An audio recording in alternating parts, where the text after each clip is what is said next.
So we're waking up to some cooler temperatures this morning, a little bit of relief from the heat. We hit 89 yesterday after a week in the 90s, right? Yeah. And in fact, triple-digit heat back on Tuesday. So things are slowly cooling down a bit, at least for a couple of days. We've got the cloud cover on our Rose City sky camera. Now that we've got a little bit more, I won't call it daylight because the sun isn't up just yet, but the pre-daylight, right? And you can see the clouds there and the lights of the Morrison Bridge there off in the distance as well. All right, at last check at PDX, it's 64, so we're relatively mild to start the day. 60 in Hillsboro, Sherwood starting off the day at 62, and as we slip south into the Willamette Valley, upper 50s to low 60s, pretty common across the region today.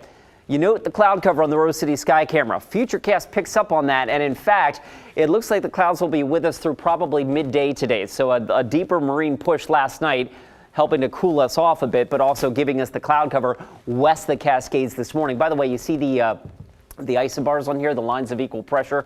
When they're stacked like this, fairly close together, that means there's a pretty good pressure gradient, which means higher pressure offshore, lower pressure inland, and wind typically blows from high to low. So what this is going to mean is a fairly gusty west breeze developing through the Columbia River Gorge later today. In any event, the marine layer and the cloud cover will burn off as we go into the afternoon. So we should finish our day with sunshine, not only here inland, but even at the beach where we are starting the day with some clouds and even some drizzle. Your Saturday afternoon should look really, really nice. Let's fast forward into tomorrow. Most of Sunday looks good. We do have a weak weather system approaching late in the day on Sunday.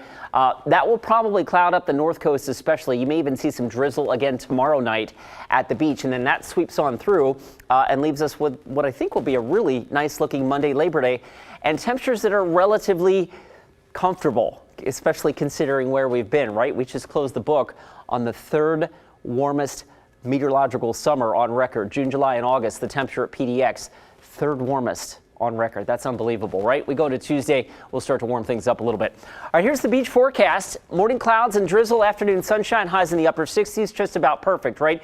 We hop over to Central Oregon. There is some wildfire smoke and haze in the air, and it was really rough yesterday. Temperatures in the mid 80s today. I want to show you this. This is the visible satellite imagery from yesterday. Look at that incredible smoke plume in eastern Lane County. That is from the Cedar Creek fire, which at this point is only 12% contained there. And of course, we've got the Rum Creek fire burning north and west of Grants Pass, 17% contained, and that acreage has jumped up to over 18,000 in the last couple of days. I mentioned through the gorge that pressure gradient will drive an increasing west wind, but it will be cooler. The Dalles, you've been days and days and days over the century mark this summer. I think we're up over 20 now for the Dalles. Today, much more comfortable with a gusty west breeze. The East Gorge gets into the low 80s. And up and down the I-5 corridor today, after the cloud cover burns off, we should enjoy a really nice day. 81 Salem, 79 here in Portland. We hop over across central and eastern Oregon. Warm, but not hot. Certainly not as hot as you've been. The hot spots on the map in far eastern Oregon, Burns and John Day climbing up to near 90, we think, this afternoon. All right, where are we with our rain streak? This is getting to be something, right? Our current streak of days without measurable rain, as in nothing in the rain gauge. Maybe a trace of rain here and there, but nothing measurable. 58 days at PDX, and where that stacks up in the history books, guess what? We have just now slid into third all time, the third longest streak without measurable rain at PDX. That might end later this week. I want to show you Futurecast real quick. We'll fast forward to Wednesday night and Thursday. Both the European and the GFS model, which are two models we heavily lean on for our long-term forecast, long-range, 7 to 10 day forecast, suggest that there could be some showers late Wednesday night or Thursday.